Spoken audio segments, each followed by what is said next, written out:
They want you to believe that we were coming from a great economy.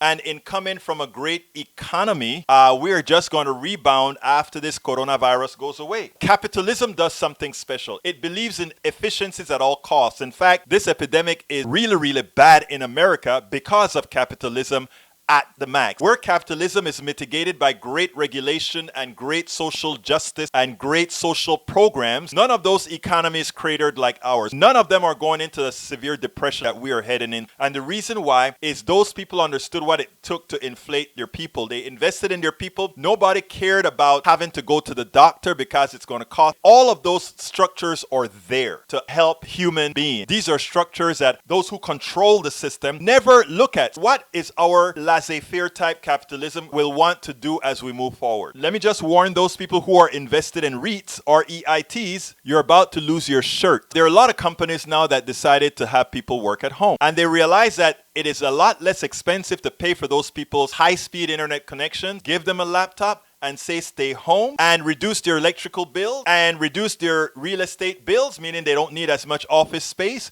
and reduce all these things. Corporations were forced because of the coronavirus to test a new paradigm. And in testing that new paradigm, guess what they found out? They learned that they could run more efficiently at a lower cost. And what does capitalism do? It wants to be the most efficient allocator of resources. Therefore, real estate by design will start to fall because a lot of companies are going to keep the current paradigm of working at home and bringing a smaller staff into the office. If you bring a smaller staff into the office, you need less room. If you need less room, you need to cool less. You need less telephones. You need a lot less utilities and all these other points. So they're going to notice that. So that in itself will reduce the economy because all those people that used to go into work, used to buy gas, they used to go out for lunch, they used to do all these things that they're going to be doing at home now. So the restaurants that they served, the gas stations that they served, all these things that they serve mean a lower in demand of those items. So that is a reduction in business. Restaurants are going to see less business, but also it is one thing to have a restaurant open. President Trump can say, go back to work, except for factories where you are there doing something at the factory for things that are not necessities. In other words, if I don't have to work at a factory, I'm not going to a restaurant. I'm not going to a playground. Disney World is going to be empty for a while. All these places where a lot of people congregate just for fun. There's going to be a different paradigm. And as people start to learn how to activate and do their activism online, Zoom, all those corporations like Zoom and the new guys that are going to come to market with Zoom-like products and enhancements, they're going to do just fine.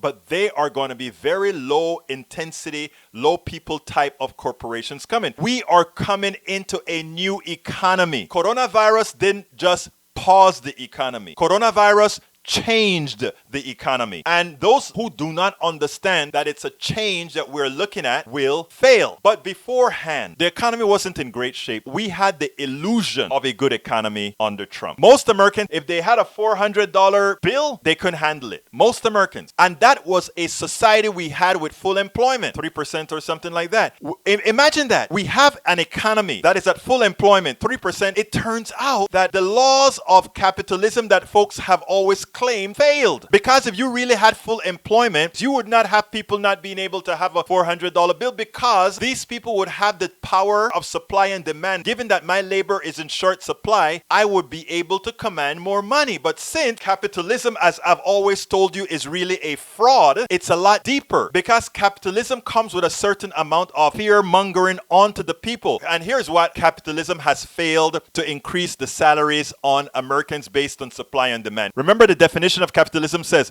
the efficient allocation of resources, and I add, at all costs. How is that done? They go out there and they tell the employees, okay, you want a raise? But guess what we're going to do? We're going to go to a different market. And because we control the government the way we have allowed them to write laws, if this factory wants an increase in wages and we don't want to give it, we move this factory to Mexico, China, Vietnam, Philippines, somewhere where we can get more efficient labor that costs less. And if that is the case, the the worker, of course, in America is going to lower their demands, which is exactly what happens, which is what we call failure of that tenet that says whatever the market will bear and the efficient allocation of resources. If you are not in a system that says we are playing on the same field, every American worker can be outbid. And eventually it's going to go down to doctors. Eventually it's going to go down to everybody else, because you know what else coronavirus did? Coronavirus proved that telemedicine is great. It's great for that person who can stay home and a doctor make a good calculation as far as how to cure them. And if you don't have to go into the office, so guess what? That doctor that was sitting down at Kelsey-Seybold or at some Blue Cross and Blue Shield clinic here in your town, it doesn't matter if that doctor is now a part of Kelsey-Seybold but occupying India or Vietnam or the Philippines. Capitalism rear its head again. The doctors we can pay in Philippines a lot cheaper. We got a bunch of doctors in the Philippines. Telemedicine, as Americans come out and they go in front of their computer and that doctor starts to diagnose what's wrong with them. And if that doctor in the Philippines now believe that that person needs to be seen by a person, they go ahead and they say, okay, now you need to go into the Kelsey-Seybold on 1960 or the Kelsey-Seybold on Kingwood Drive or somewhere else, and then you see a local doctor. So what you do is you get small amount of doctors in America, but the vast amount of doctors who's handling telemedicine elsewhere. Coronavirus has changed the American experience. Coronavirus has changed the American economy. And those people who think things are going to be there before, capitalists are always there seeing how can we maximize our income for the shareholders and nobody else. The stakeholders are the consumers? No. The stakeholders are the employees? No. People, understand why in Congress today, you better go ahead and create social programs that's going to mitigate what's going to be happening in this new economy. Because while we sit down there and talk about right and left and all these issues, those son of a guns are out there thinking, wow, we didn't even have to do it on our own. Coronavirus gave us some help. Coronavirus gave us a proof of concept. And the proof of concept that coronavirus gave us, hey, it works. My wife used her telemedicine. She didn't have to burn any gas to go see the doctor. She didn't have to burn any of her time to go see the doctor. New paradigm. And guess who pays in that new paradigm? You do. So as all you right-wingers who decide to listen to me, that I love you, I love you, I love you, but listen to me and not try to forget your right-wingism and say, I'm going to think about humanism. Why? Because that is how we are going to make the change. We have to be there before they're there. We have to start understanding what they are going to do before they do it. Because if we don't, we pay the price. Because after they've codified it into law, you know how as hell difficult it is to get out of there. So what I'm telling my dear brothers and my sisters is this. Please listen to me. It is important that you understand that this paradigm change that's coming, it's going to be continuous, it's going to be constant, and all the while there,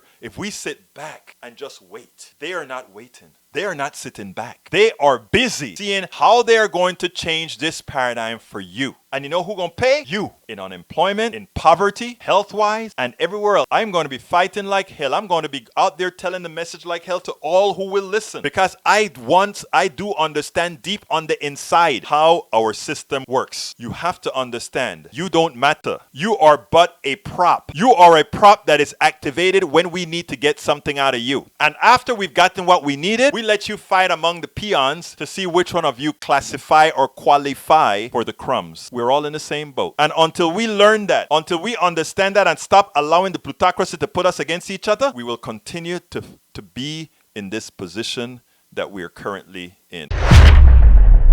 I'm Egberto Willies, host of Politics Done Right, an independent news program. I post several news videos of interest every day. I ask you so kindly to subscribe to my channel and please leave me some comments. Thank you very much.